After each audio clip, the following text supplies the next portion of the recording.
the Limpopo gang leader who is killed by his own gang. In the small, tightly knit communities of Limpopo, whispers of power often grow into stories of fear. One such story is that of Naladzani Manyai, a man both respected and feared, now remembered for his brutal end. His name carried weight in the underworld of the Hoyandu, especially among those who knew the workings of the Jerusalema gang, a group rumored to have its hands in everything from liquor sales to violent kidnappings. But on the morning of Wednesday, June 9, 2021, the Kingpin's empire crumbled. His bullet-ridden body was discovered at Chids Mountain, wrapped in plastic, abandoned like refuse. The scene was horrifying and deliberate, a message written in gunfire and silence. Police confirmed that nothing was stolen from his house, which ruled out robbery.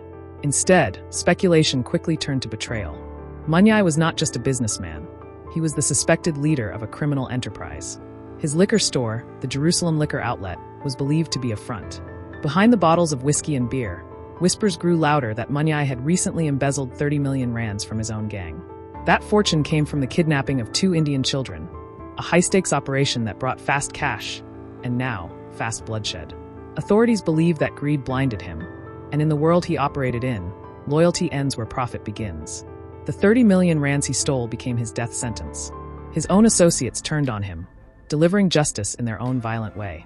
Community members were stunned, but not surprised. One resident commented, "We always feared this day would come. You don't steal from your own gang and expect to sleep peacefully."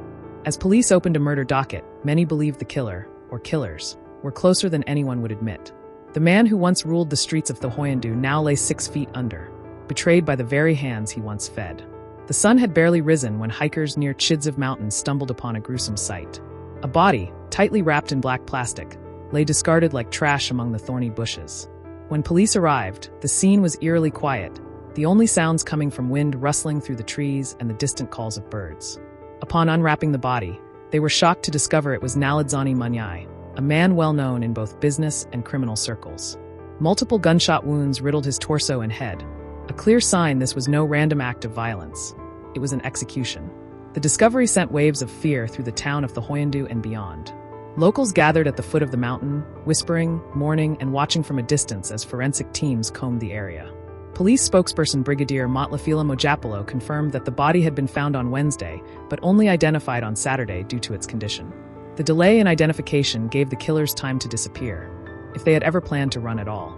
According to Mojapalo, nothing was taken from Munyai's house, meaning robbery wasn't the motive. Instead, it became clear that this was about revenge or punishment. Officers began looking into Munyai's recent activities, especially a deal involving 30 million rands that had gone sour. Locals weren't shocked that he was dead. They were shocked it took this long.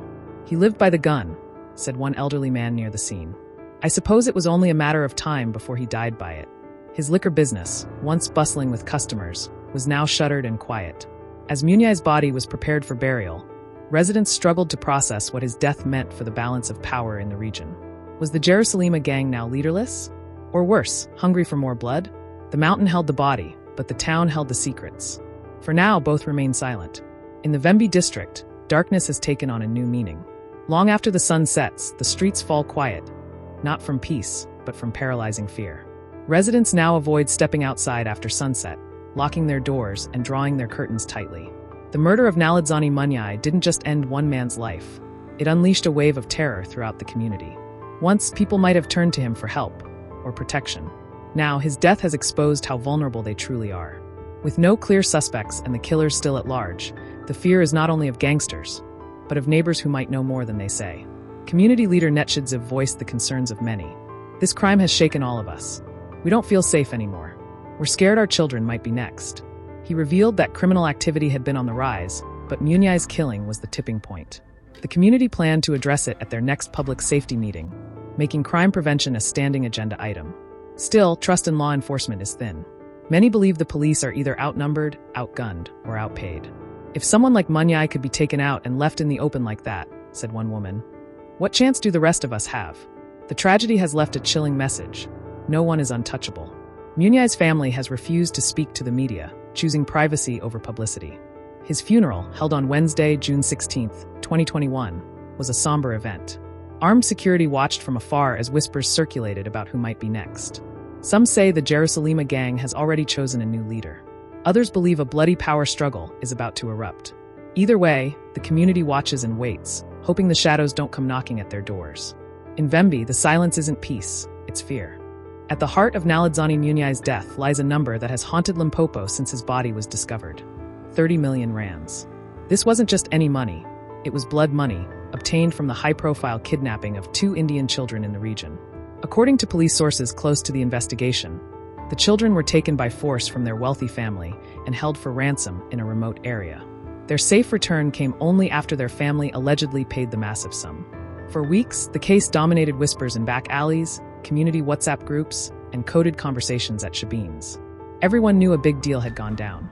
But what most didn't know was that Munyai kept the money for himself. This act wasn't just greedy, it was suicidal. Within criminal gangs, trust is rare, but betrayal is punished swiftly and without mercy. By taking the money, Munyai signed his own death warrant. Sources allege that the Jerusalema gang held a secret meeting days before his murder. At that meeting, voices were raised, threats were made, and one thing became clear. He had to go. The gang could survive law enforcement crackdowns and rival gangs, but not internal betrayal. What shocked many was not the decision to kill Munyai, but the speed and precision with which it was executed. The same men who once protected him were now plotting his murder. One insider told a local journalist he thought he was untouchable. He thought the gang owed him. But no one is bigger than the crew. The 30 million rands was never recovered, and investigators believe some of it was funneled out of the province within hours of his death. There are even rumors that a foreign bank account was used. While the police continue to look for evidence, few in the community believe justice will ever be served. In the criminal world, what's done in darkness often stays there. But the betrayal of that money, dirty or not, remains the motive that ended Munyai's reign, and possibly the beginning of a bigger war. In the days following Munyai's funeral, something eerie began to spread through the streets of the Hoyandu, a quiet paranoia. While the Jerusalema gang had once been feared for its brutality, it was now feared for something worse: its invisibility. No arrests had been made, no names had surfaced, and yet, people close to the gang began to disappear. A man believed to be Munyai's right-hand confidant vanished the day after the funeral. Another member was found floating in the Muchinduti River, his body weighed down with bricks. Police are tight-lipped, but insiders suggest the gang is now cleaning house. When the boss falls, one local said, loose ends are tied up quickly. Even community members who once benefited from the gang's protection now live in fear. Shop owners who paid for safety no longer know whom to turn to. The Jerusalema gang may have lost its leader, but it has not lost its presence. If anything, it has become more ruthless, a ghost organization that moves in silence and leaves no trace. Detectives assigned to the case remain cautious. They know the gang has eyes everywhere, including possibly within their own ranks. Some believe Munyai's murder was part of a larger plan to restructure leadership and tighten control over criminal activity in Limpopo. Surveillance footage from nearby roads mysteriously vanished. Witnesses are either too scared to speak or have already fled. Nobody wants to be next, said one anonymous resident. Rumors persist of an internal purge, where anyone loyal to Munyai is being eliminated. The Jerusalema gang once operated in broad daylight. Now it works in complete darkness. And in that darkness, the people of Vemby live with growing dread.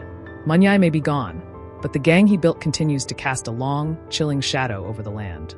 In the heart of Limpopo, life goes on, but not without fear. As families wake each morning, they glance over their shoulders, wondering who might vanish next. The murder of Naledzani Munyai didn't just shake the underworld. It fractured the community's sense of security. Parents no longer let their children walk alone, and old men guard their livestock as if war could break out at any moment. Fear has settled like a fog, thick and inescapable.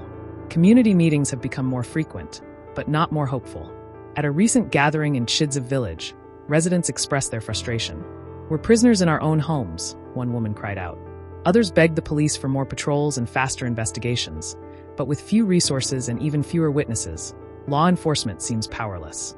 Local authorities are promising new task forces, but people have heard those promises before.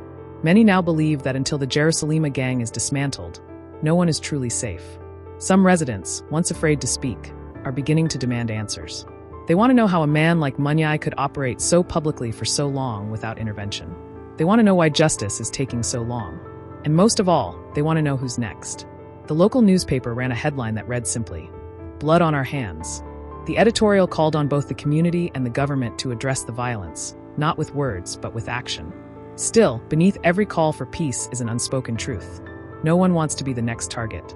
Until the killers are brought to justice and the gang is dismantled, Vemby will remain a town living under siege. The community is holding its breath, hoping it won't have to bury another son, brother, or friend. The Jerusalema gang was once known for its unity, brothers in crime, loyal to each other above all else. But after the assassination of Naladzani Manyai, that unity began to crack. Inside sources say a power vacuum opened almost immediately, with at least 3 members vying for leadership. Whispers of tension began to spread across the underworld. Meetings that once took place in open fields were now moved to secret, rotating locations. Each man brought armed bodyguards, and no one trusted the other. The betrayal that led to Munyai's execution had planted seeds of paranoia. Members suspected of siding with Manyai, or knowing where the missing money went, started disappearing. Some were found dead. Others were simply never seen again. According to one anonymous informant, 2 senior members were tortured before being executed. They were trying to find out who else Manyai was working with, the source said. They're afraid there's another betrayal coming. Police have confirmed an increase in gang-related murders, many with the same brutal patterns. Multiple gunshots, plastic-wrapped bodies, and no valuables taken. The signature is chilling and unmistakable. It's a message. The Jerusalema gang is not only hunting enemies, it's hunting its own. This internal war has also drawn in smaller criminal crews who now see an opportunity to rise. With the leadership fractured, the entire region is on the brink of gang warfare. Local law enforcement officials warn that things may get worse before they get better. One detective noted, "We're not just dealing with one gang anymore. We're dealing with factions, splinters, and revenge killings." Even civilians are beginning to take sides, aligning themselves with whichever gang offers the most protection. It's a dangerous gamble, one that could backfire the moment the tide shifts. The streets that Manyai once ruled with fear are now filled with whispers of revenge, power, and survival. And as the Jerusalema gang bleeds from the inside, everyone is watching to see who will strike next. Nearly a year has passed since Naladzani Munyai's bullet-riddled body was found at Chidziv Mountain, yet his murder remains unsolved. The silence from police investigators has been deafening. Despite multiple leads, no arrests have been made. Many in the community now wonder if the investigation was quietly closed or deliberately stalled. There is growing speculation that some officers may have ties to the Jerusalema gang, or worse, were being paid to look the other way. Journalists who tried to dig deeper into the case reported being followed and receiving anonymous threats. One even had their car torched outside their home. "They don't want the truth coming out," said a source from the newsroom. "Too many powerful people are involved." Residents who once cooperated with the police are now staying silent. Fear outweighs hope. In Vemby, the streets speak louder than the law. And right now they're saying, justice is a luxury we can't afford. Some members of the community are calling for outside help. Appeals have been made to national law enforcement to intervene and investigate corruption in local ranks. But so far, those pleas have been met with vague promises and no real action. Families who lost loved ones to the gang are losing faith in the justice system. One mother, whose son was killed last December, said, "I don't expect justice. I only pray I don't bury another child." Meanwhile, memorials to Manyai are quietly being taken down. His name has become taboo, spoken only in whispers or behind closed doors. While some still fear his legacy, others believe his story serves as a grim warning. Power earned through fear ends in violence. The Jerusalema gang is still active, but noticeably quieter, like a lion waiting to pounce. The money Manyai stole has never surfaced. Some say it was hidden. Others say it was given to protect certain people in high places. In the end, the question remains, who really pulled the trigger? Was it a fellow gang member, a hired assassin, or someone working under orders from above? Until those answers come, the silence of justice speaks volumes. And in the quiet, a community waits, wounded, watchful, and wondering when the truth will finally break through the darkness.